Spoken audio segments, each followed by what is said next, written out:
Aquí me ponen aceptar, dice, Sí, por dile que sí o... vale, ¿Ya le has dicho aceptar? sí, Muy bien. Saludamos a Rafa Rius. Rafa Rius, ¿qué hay? Buenos días. ¿Cómo está usted? hola, estoy de momento bien, con un poco de astenia primaveral, pero por lo demás bien. Vale, pues eso está bien. La primavera la sangre altera, a ti te da por desalterarte. Bueno, Bueno, como no vamos a hablar, o sí, indirectamente, de que el Papa Paco se ha muerto y nos están dando la coña ya de no sé cuántos días con eso, de que se ha muerto, de que cómo se ha muerto, de la manera que se ha muerto, de lo guapo que está de muerto y de la gente que lo quiere ver muerto, etcétera, etcétera. Pero nosotros queremos hablar más que de eso, eh, o quizás relacionado. ¿Tú lo crees así? El necesario laicismo. Ese es el título que tú nos propones. sí, sobre todo porque han coincidido dos eventos católicos seguiditos, la Semana Santa con sus procesiones y la muerte del Papa Paco, del Bergoglio. Mm. Y bueno, aprovechar la ocasión para hablar de eso, del necesario laicismo. Porque en España, a pesar de lo que algunos piensan, todavía vivimos en pleno nacionalcatolicismo. Y estos dos recientes acontecimientos lo acaban de demostrar una vez más. Lo que ellos llaman Semana Santa y la muerte de Bergoglio. Porque después de 90 años, es decir, los 40 de franquismo y los 50 de lo que sigue, seguimos siendo reos de una sociedad que está marcada por los designios y los caprichos irracionales de una iglesia católica que aún se cree con el derecho de condicionar y de dirigir el día a día de 48 millones de españolas y españoles, sean católicos o no, incluso aunque sean agnósticos o ateos. Y por supuesto, aunque sean de religión musulmana, adventistas del séptimo día o budistas, da igual.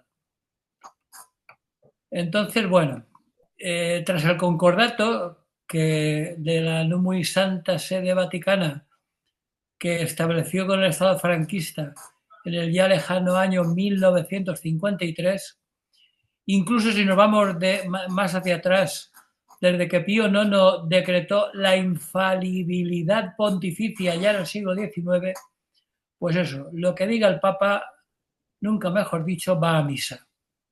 Infalibilidad quiere decir no Que se, nunca se equivoca.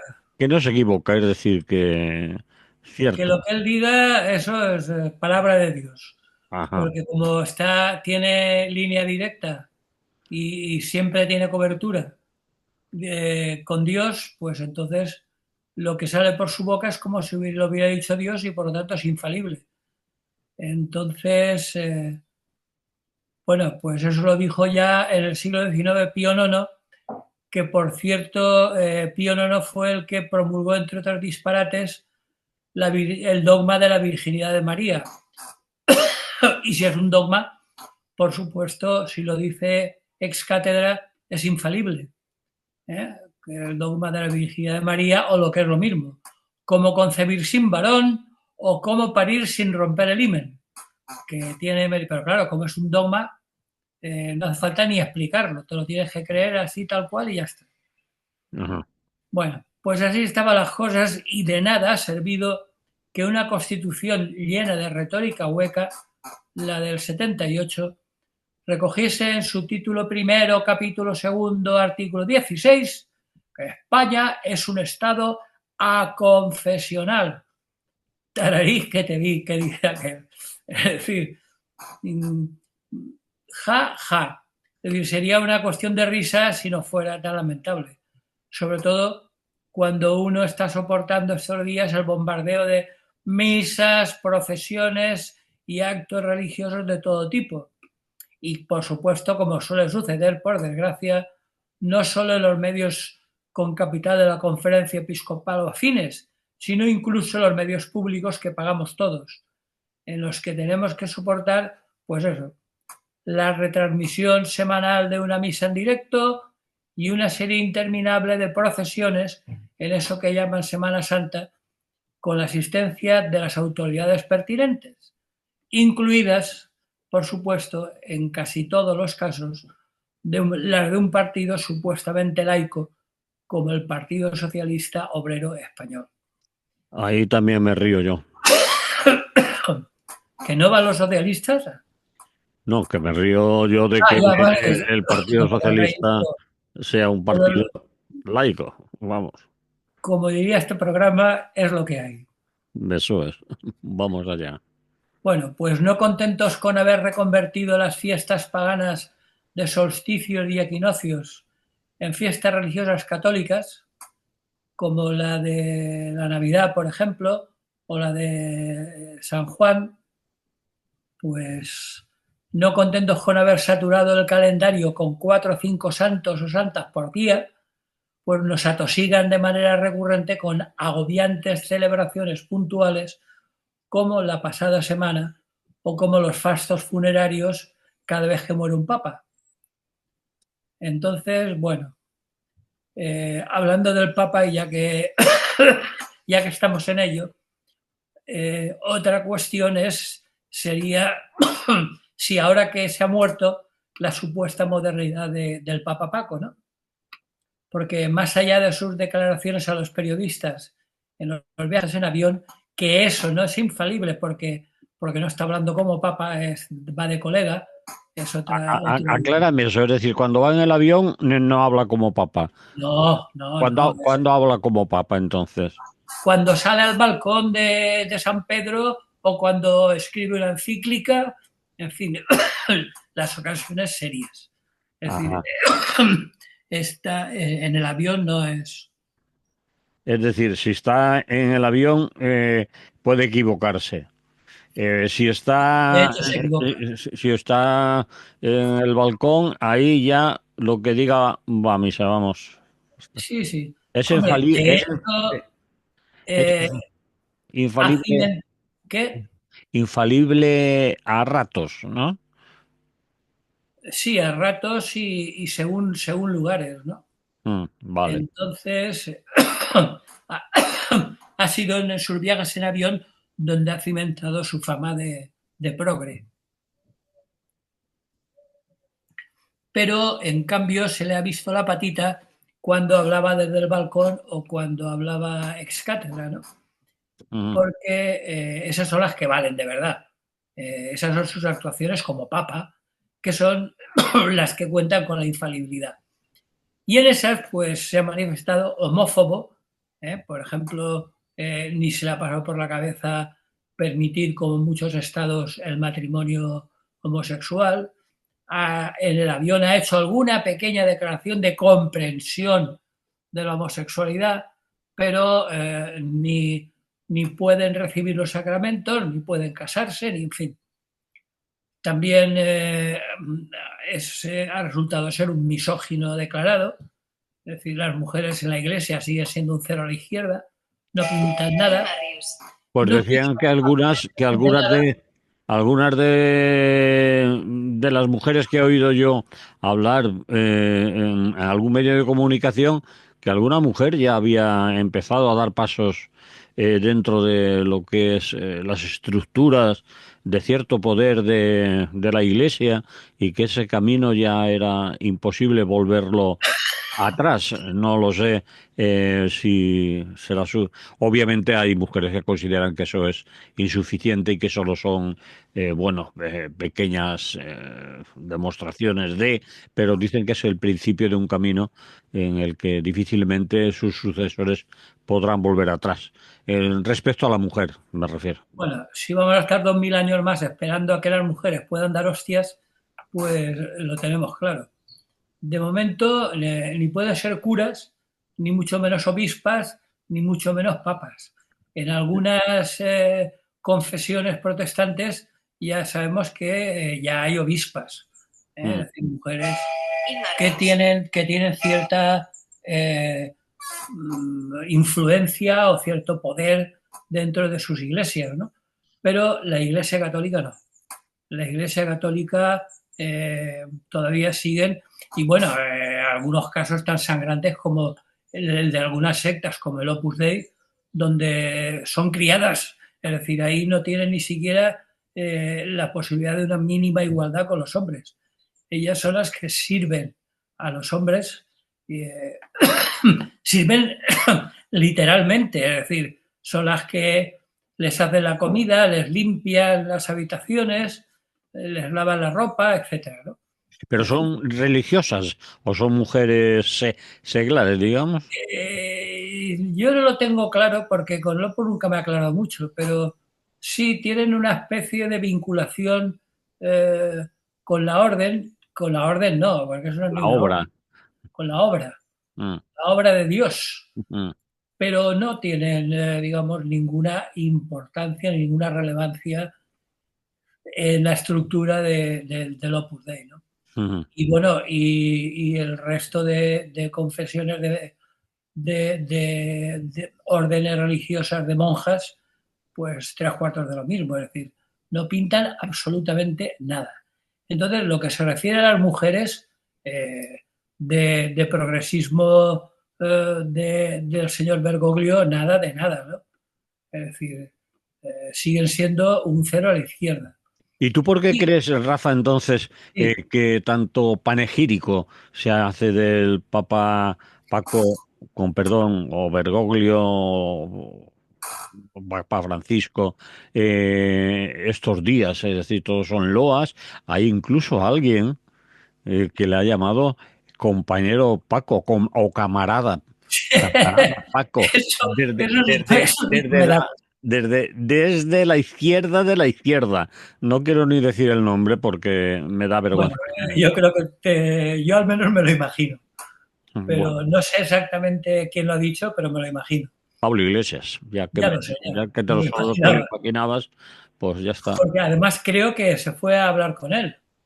Eso ya no lo sé, si fue... Por lo menos la Ivone Belarra sí que creo que ha ido. Hmm, Bueno, es igual. El caso es que, a pesar de las declaraciones supuestamente progresistas, recordemos que es el presidente de un Estado como el Vaticano, en el que es un Estado totalmente autocrático, es decir, siguen estando prohibidos los sindicatos, siguen estando prohibidos todo tipo de derechos laborales y, en definitiva, sigue siendo una dictadura. De hecho, ahora lo estamos viendo estos días con el famoso cónclave, ¿no? En el hmm. que, por supuesto, ni se acerca una mujer como no sea para servir el café. Y en muchos aspectos yo casi diría que es un estado medieval, ¿no? Un estado feudal. Hmm. Así que yo creo que a pesar de lo que estos días están diciendo y de todos los panegíricos de los que tú hablabas, de cambios y modernización, poca cosa o más bien nada, ¿no? Es decir, en el fondo de la cuestión, digamos que han cambiado algo las formas, pero el fondo de la cuestión, como digo, pues sigue siendo eso. Hay anécdotas muy curiosas, por ejemplo, los residentes en el Vaticano, hombres y mujeres, no pueden casarse entre sí, es decir, no del mismo sexo, por supuesto, sino aunque sean de sexo distinto, están prohibidos los matrimonios y, como digo, está prohibido todo tipo de derechos laborales. Por supuesto, no hay sindicatos, no hay nada que tenga que ver. Hmm. Y el fondo de la cuestión sigue siendo, pues eso, pues un Estado absolutamente atávico y anticuado, vamos. Y sin embargo, teniendo un tamaño tan pequeño, creo que son 500 metros cuadrados, no sé, muy poco, es un estado, con Sí, todas sí, las sí, es un Estado. prerrogativas de estado, y es tratado Eso como jefe de proviene estado. de la época de Mussolini. Mm, Se firmó el Tratado de Letrán, mm, que mm, acababa con lo que se conocían como los estados pontificios o los estados del Vaticano, ¿no? Que ocupaban no solo toda Roma, sino toda la zona central de Italia. Es sí. decir, ahí sí que era un estado, pues no sé exactamente ahora los kilómetros que tendría, pero se aproximaría posiblemente a un cuarto del territorio del Estado italiano. Entonces eso, pues bueno, fue ocupado, ya Garibaldi ya había tenido bastante que ver y cuando llegó Mussolini, pues estableció un pacto que es el conocido como Pacto de Letrán, que reducía las dimensiones del Estado Vaticano a lo que es en la actualidad. Pero eso sí, que es el Estado Vaticano. Es decir, es un Estado con todas las consecuencias y es un Estado dictatorial, puesto que ahí no hay elecciones ni nada que se le parezca. Ahí se elige el Papa cuando se muere. Es decir, eso, cuando Trump lo haya visto, habrá dicho, hombre, yo quiero eso también, ¿no? Como el Papa. Quiero ser Papa de Estados Unidos hasta que me muera. Pero no, eso solo lo tiene el Vaticano. A no ser que, como en el anterior Papa, el famoso XV palito, el Benedicto XVI, que ese se jubiló.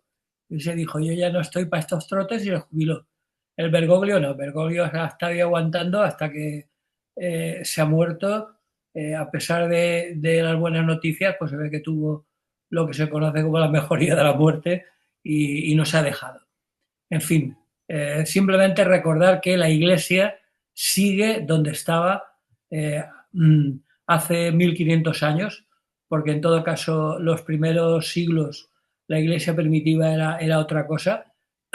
Paradójicamente era mucho más moderna que la actual, pero desde hace 1500 años la Iglesia es un auténtico carcamal y sigue siéndolo. Y no hace falta recordar episodios tan nefastos como el Concilio de Trento y la Inquisición, etcétera, etcétera, ¿no? Entonces, bueno, pues dejémonos de... bueno, la gente que crea y que quiera saludar la muerte del señor Bergoglio como lamentando la interrupción de una época de modernidad, ya digo que visto el fondo de la cuestión, de modernidad no tenía nada.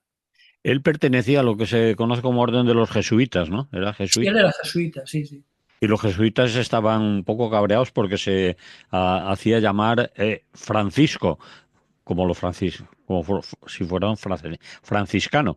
Y Bueno, él que parece esa es ser una que anécdota, pero le tenía mucha devoción al santo este de los animales, ¿no? A mm, San Francisco de Asís, mm, ese que decía hermano lobo y hermana cabra y todas esas cosas, ¿no? Pero, y se ve que por eso es el puro Francisco, pero bueno, más allá de las cuestiones internas entre órdenes, el caso es que era jesuita y que si vamos al fondo de la cuestión, como digo, cambios reales en la estructura profunda de la Iglesia, a lo largo de su papado no ha habido prácticamente ninguno. Y sobre todo en algo tan sensible como la libertad sexual o la igualdad de las mujeres, no ha hecho absolutamente nada. podemos quedarnos entonces en anuncios y buenas palabras en En relación aquellos lugares que no estaban sometidos a su infalibilidad. en su relación con la prensa, en el avión o en conversaciones, digamos, más o menos formales, pero nada más que buenas palabras. Es decir, de Forment ni un Muy, gram. muy Que buena en se- Valencia, sí, señor. sí, No, sí, hombre, él la verdad es que ha sido un buen comercial de la Iglesia. Es sí, decir, ha vendido bien. sí. Otra cosa es que, como tantas veces pasa en las relaciones comerciales, el fondo sea un timo, ¿no? En el sentido de que, como decía, en la práctica no ha cambiado nada importante dentro de la estructura de la Iglesia, ¿no? Y de hecho siguen siendo, bueno, aquí en España la conferencia episcopal es un nido de reaccionarios y en ese sentido no ha cambiado absolutamente nada. Entonces es paradójico porque en una sociedad cada vez más alejada de cuestiones metafísicas, solo hace falta ver la cantidad de jóvenes que hay los domingos en misa, es decir, hay muy poquitos, Mm. pues cada vez están más alejados de estas cuestiones religiosas y metafísicas en general, pues como decía yo en el titular, pues cada vez se hace más necesaria que nunca la separación total de la Iglesia y el Estado. Pero eso, mucho me temo que, visto el panorama y vista la correlación de fuerzas mediáticas y sobre todo vista la actitud de los dos principales partidos que lo podrían hacer, pues la cuestión va para largo. Muy bien, dejamos ese tema aquí, ¿te parece? Sí, porque es lo que me sugería esta especie de conjunción astral de la Semana Santa y la muerte del Papa, ¿no? Muy bien, pues vamos con un segundo tema y después ponemos música, ¿te parece? Me parece. Vale, pues nos quieres hablar de la realidad y paranoia en la amenaza rusa. Dices en, no de la amenaza rusa. Bueno, más allá de la correcta utilización de las preposiciones, Vale, eh, quizá haya puesto en, aunque por supuesto de también sería correcta o incluso más correcto, vale. es porque en es una preposición que indica más lugar o situación. Entonces estamos en una situación hablando de lugares, pues habría que empezar por una perogrullada. Es decir, no es lo mismo vivir en Helsinki que en Lisboa. Es decir, eso ya creo que lo comentamos la semana pasada, Mm, que cuanto más cerca, pues evidentemente eh, más peligro. mm. Pero eso de pensar que estamos fuera de peligro, ni en Lisboa ni en Madrid, pues de ahí a eso, pues medio un abismo.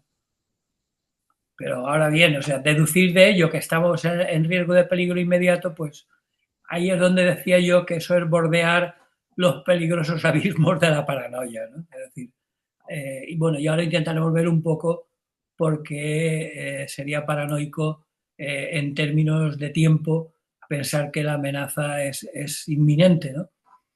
Me fijo especialmente en Francia, porque es uno de los primeros países donde se produjo esta preocupación, ¿no? En Francia ya se palpaba la preocupación, porque ya Macron alentaba ya el pasado 20 de febrero, eh, que ya hace un par de meses largos, decía en las redes sociales que entre Estrasburgo, es decir, en Francia, la sede del Tribunal Europeo, y Ucrania hay unos 1.500 kilómetros. Es decir, que no está tan lejos. De hecho, para que nos hagamos una idea, es la misma distancia que hay entre Valencia y París. De Valencia a París hay exactamente lo mismo, 1.500 kilómetros. Y entonces se preguntaba, y decía, tras el Donbass vendrá Alsacia. Alsacia es la región de Francia que limita con Alemania. Mm. Incluso tienen lengua alemana en muchos casos. Bueno, pues eso los analistas franceses lo han calificado de alarmismo sobreactuado del presidente francés y que incluso hizo sonreír y hacer algún comentario a su ministro de Defensa, un tal Sebastien Lecornu, que como gran parte de los analistas serios descartaba semejante escenario. Pero eso sí, la razón que daba para descartar ese peligro inminente era más preocupante todavía. Decía, y cito palabras textuales, decía, como es lógico, ser una potencia dotada del arma nuclear no puede ponernos en la misma situación que un país desprovisto de ella. Y vaya, o sea que si la tranquilidad que nos da es que tiene armamento nuclear, pues tampoco tranquiliza mucho que digamos. Entonces, bueno, la pregunta es, ¿existe un peligro real? Y la pregunta podría formularse en los mismos términos, pues no sé, en Alemania o en Italia, ¿no? Pero, y más al este, como decíamos al principio, y a orillas del Báltico, por ejemplo. Es decir, Estonia, Letonia, Lituania, Suecia, Noruega, Finlandia. y luego en el sur, pues todos los países que dan al Mar Negro, bueno, Rumanía, Bulgaria y las antiguas repúblicas exsoviéticas, ¿no? mm, Entonces, pues en contadas excepciones, las principales personalidades intelectuales, los principales dirigentes europeos ya han dejado de complicarse la vida con el condicional. Y si, entonces ya hay algunos, por ejemplo, algunos analistas franceses que están convencidos de que el ejército ruso se dispone a actuar. Porque, según explicaba Macron, en caso de un alto el fuego duradero en Ucrania, Moscú se vería con las manos libres y, según Macron, lo da por hecho. Atacará sin lugar a dudas Moldavia, que sabemos que es el país más pobre de Europa y antigua república soviética. Tiene también la pequeña franja de Transnistria, sí, que todavía conserva armamento ruso de sí, la época soviética. sí. Y Macron aventura que sería por ahí por donde volvería a atacar Putin, ¿no? Entonces, bueno, hablaba de Moldavia y en todo caso de tal vez Rumanía, ¿no? Eh, y hay otros, por ejemplo, hay un eurodiputado, un tal Rafael Glusman, que es eurodiputado del partido de la Place Publique, que opina que las tropas rusas se irán a por las repúblicas bálticas, cruzarán las fronteras de Estonia y de Letonia. A Lituania no sé por qué la deja aparte. Bien, entonces esto para analizarlo convenientemente habría que reinterpretarlo a la luz de la historia reciente, ¿no? Es decir, de la historia de las últimas aventuras rusas. Por ejemplo, el conflicto de Chechenia en la década de los 90, el conflicto de Georgia en 2008, la conquista de Crimea y parte del Donbass en 2014 y luego ya, pues eso, la invasión generalizada de Ucrania en el 22.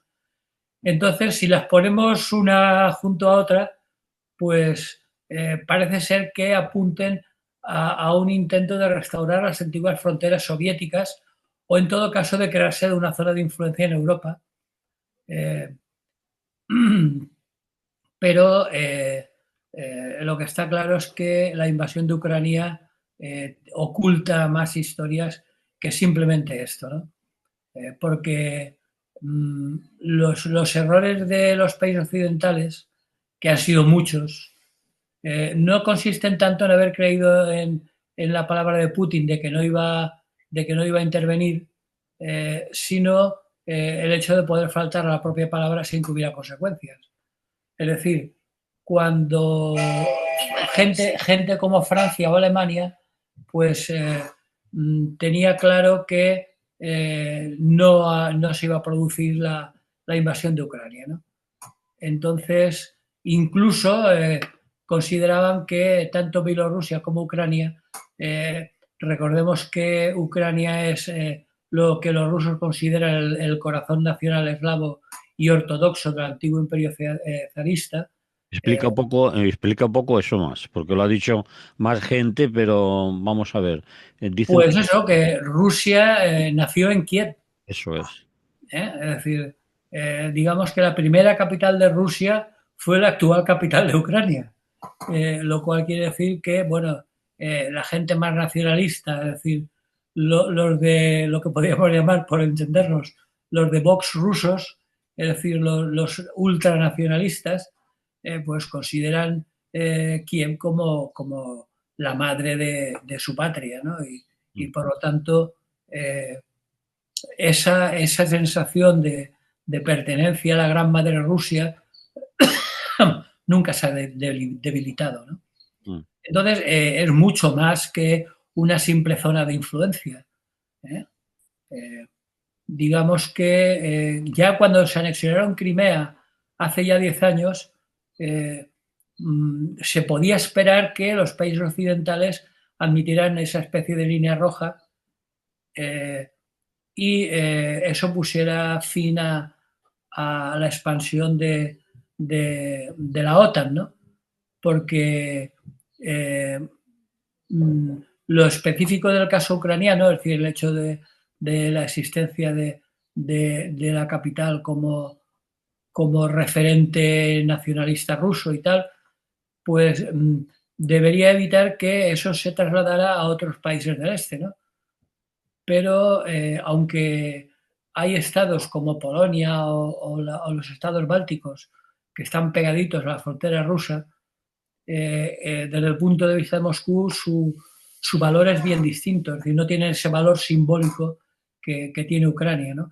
Aparte, por supuesto, de su valor económico, que no hay que descartar como nunca, ¿no? Pero además del valor económico de Ucrania, tiene, como digo, el valor simbólico de el origen del pueblo ruso, ¿no? Y el hecho de que Kiev fuera la primera capital de los zares, ¿no? Entonces, bueno,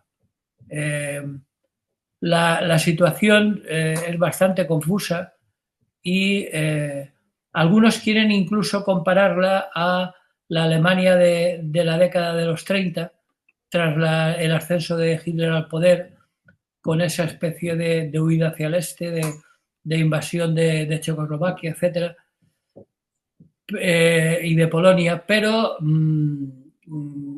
según la mayor parte de analistas eso no sería muy aventurado decir, no ya porque la diferencia histórica es muy notable, hay un siglo de diferencia, sino por el hecho de que, como ocurrió en el caso de la Guerra de España, los principales países europeos como Francia y el Reino Unido pues se lavaron las manos como Pilatos, que decía que y no ayudaron para nada tras la invasión de Checoslovaquia y Polonia por parte de Hitler, ¿no?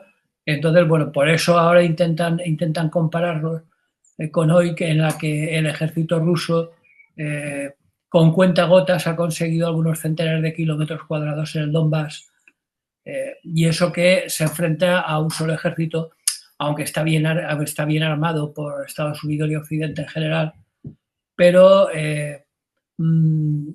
¿tendría algún motivo en atacar Riga o Tallinn cuando no ha podido ni siquiera apoderarse de Kiev con todo el valor simbólico que tiene? Entonces, bueno, por eso decían que la única posibilidad factible sería Moldavia, que es más vulnerable y carece de las garantías de protección de la OTAN. No olvidemos que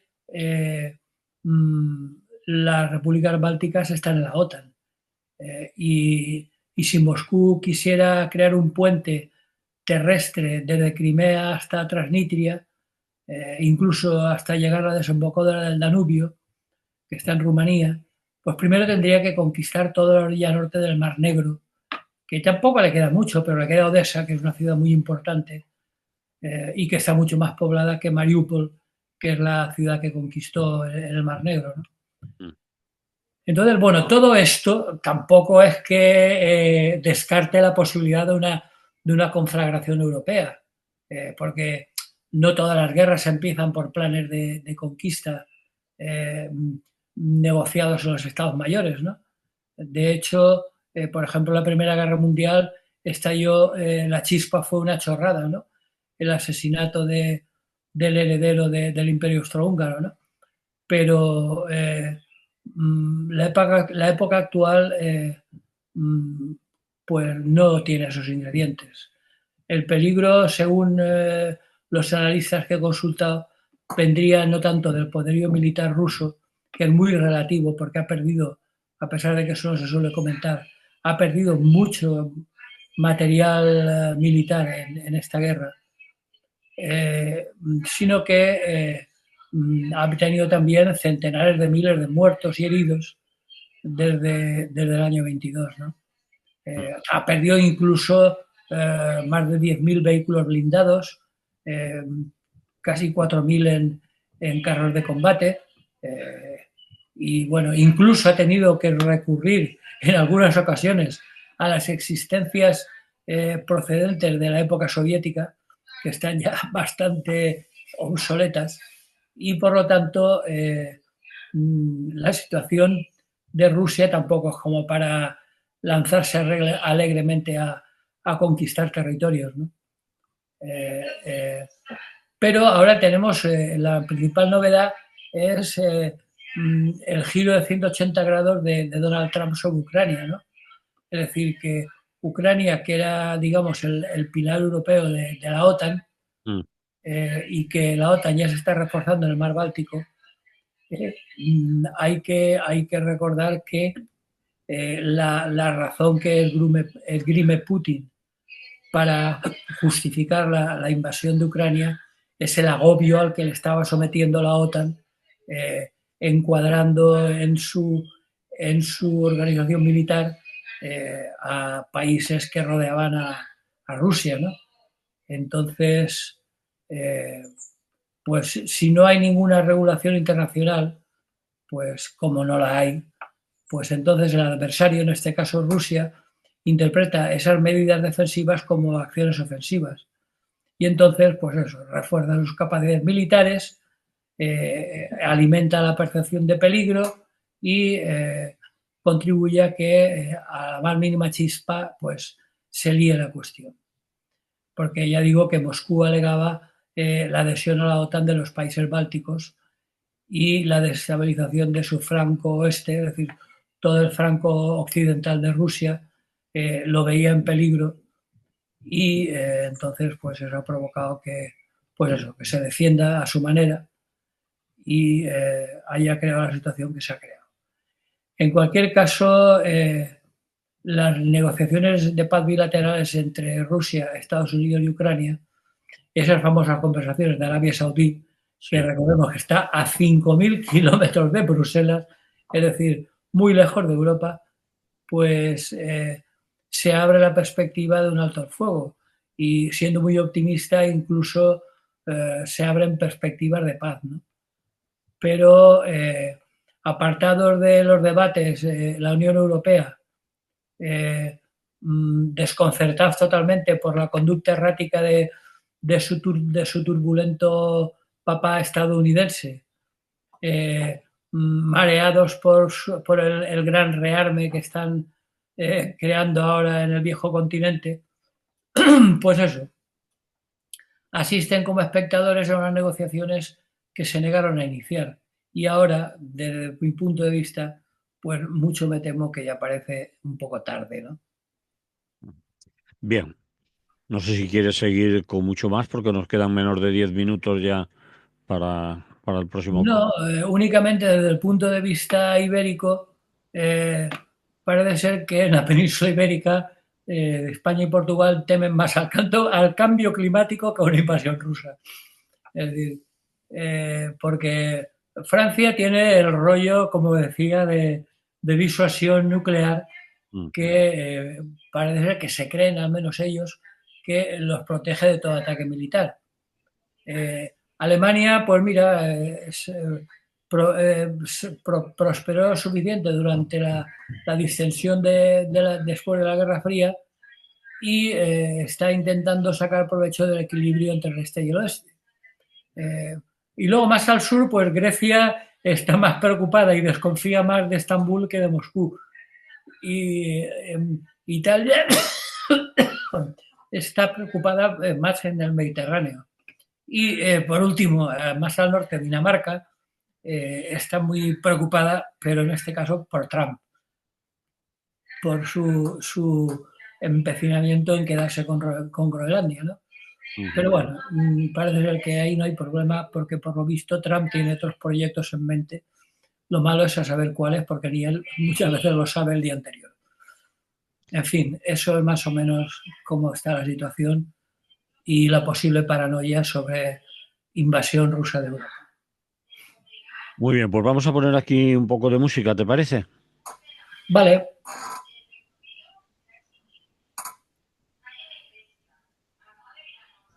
Y continuamos en Radio Clara, hablando con Rafa Rius. Esto es lo que hay, se llama este programa, y ahora vamos con un tema, el último, Rafa. Nos quedan 6-7 minutos, así que vas a tener que Pues resumiré todo lo que pueda. resumir todo lo que puedas. Educación privada concertada, segregación y abusos. Sí, es a propósito de una noticia que nos ha llegado en Francia, donde la situación es muy parecida en España y por lo tanto nos serviría, eh, en la que, según denuncian algunos educadores franceses, se produce, igual que en España, por otra parte, lo que ellos llaman una guetización desde arriba. Se han inventado un palabra, un A ver, neologismo, que repite el palabra, repite. guetización, es decir, conversión en guetos, Ajá, pero desde arriba. Es decir, no son guetos de pringados, sino guetos de clases altas, ¿no? Es ajá. decir, la educación concertada, pagada, recordemos, por todos nosotros, es decir, subvencionada por el erario público, se ha convertido en un gueto de clases altas, ¿no? Entonces, lo traía a colación por una noticia que nos ha llegado estos días de la última hazaña de la educación privada, en este caso en Francia. Pues se han conocido o se han revelado décadas, repito, de agresiones sexuales y otras violencias contra al menos 150 alumnos de la Escuela Católica de Bezarram, cerca de Pau. Pau son los Pirineos franceses, ¿no? Está muy cerca de la frontera con Navarra. Pues bien, después del escándalo, los diputados de la Asamblea Nacional Francesa, pues lo de siempre, pues han elevado el grito al cielo, exigen que se proteja mejor a los menores y ahora, mare, el Estado se propone aumentar la supervisión de la enseñanza privada, porque a pesar de los recursos públicos de que dispone, esa escuela que sus dueños, igual que aquí en España, llaman libre, porque los padres pueden elegir libremente, siempre que tengan pasta para pagarla, claro, Mm. la educación de sus hijos, pues parece ser que rinde pocas cuentas. Eh, entonces, por eso, esa deriva pedagógica es lo que se conocía como la guetización desde arriba, ¿no? Mm. El fomento de esa conversión en guetos de clases privilegiadas, ¿no? Eh, pero bueno, hay una diferencia y es que en Francia la violencia sexual hacia menores es un fenómeno muy masivo, como aquí en España, eh, porque la mayoría se produjeron en internados católicos, pero la Iglesia entregó un informe a las autoridades eclesiásticas. El secretario general de Educación Católica, salido de la conferencia episcopal, hizo un acto de contrición que llamarían ellos, pidió perdón a todas las víctimas y a sus familias por traicionar su confianza, pero bueno, últimamente ya no están tan dados al acontecimiento, ¿no? Entonces, bueno, en España, tras casi un siglo de nacionalcatolicismo, es decir, los 40 años de franquismo y los 50 que llevamos, pues que bueno, el nacionalcatolicismo, todos los que hemos conocido la escuela franquista, hemos visto que se ponía muy especialmente de relieve la educación. Porque está claro que la Iglesia y el Estado, sobre todo la Iglesia, saben de sobra que la escuela es el principal ámbito de adoctrinamiento y sumisión al establecido, ¿no? Pues llevamos desde el principio de los años 70, es decir, desde los últimos años del franquismo, desde la ley de Villar-Palasí, ministro de Educación valenciano de Franco, desde entonces llevamos nada menos que 8 leyes educativas, 8. Lo de l'Oxelo, el OMDE, un montón de ensalada de siglas, a cada cual más frustrante que la anterior. Y, como decía al principio, seguimos instalados en el nacionalcatolicismo, que se puede evaluar en las escuelas. Recordemos que hasta las públicas tienen religión, y en un sector concertado aproximadamente un tercio de educación primaria, que es mayoritariamente eclesiástico. Alguna hay laica, pero la mayoría son de frailes y monjas, vamos, por entendernos. Y que, bueno, pues eso, hace de su capa un sallo o una sotana, mejor dicho, ante la permisividad y la falta de control por parte del gobierno, ¿no? Cuando no, la complacencia de los sucesivos gobiernos de unas y de otras siglas, ¿eh? Tampoco es que haya cambiado mucho, ¿no? Eh, Incluso la OCDE, la Organización para la Cooperación y el Desarrollo, eh, ha situado a España como el país que más segrega a los alumnos entre los de escuela pública y los de escuela concertada. Y los segrega según su situación socioeconómica, ¿no? Incluso ha habido un informe al respecto de Save the Children.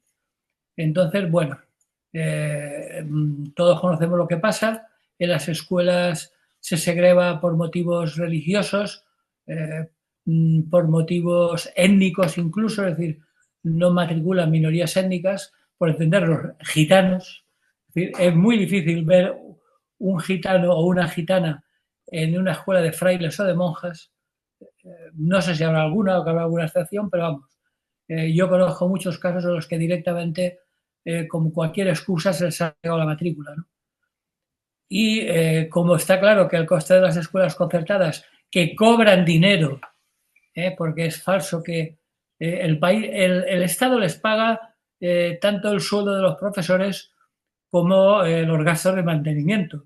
Pero a pesar de ello, ellos cobran todos los meses, algunos con excusas tan peregrinas como limosna para la orden y tonterías por el estilo, y por lo tanto hay familias que no se lo pueden permitir, sobre todo si tienen más de un hijo. Mm. Entonces, bueno, pues eso. Cientos de casos de abusos y agresiones por resolver, muchos más por denunciar, y la puerta abierta a la pederastia más impune, y eso sí, y pagada con dinero de todos, que es lo que más gracia tiene, por decir una tontería. Es decir, que con gobiernos de derecha, beata, o de socialdemócrata incapaz de meterle mano al problema de las relaciones Iglesia-Estado, el laicismo no parece gozar de buenas perspectivas. Es lamentable, pero es así. Muy bien, pues con esas últimas reflexiones terminamos hoy, ¿te parece, Rafa? Me parece muy bien.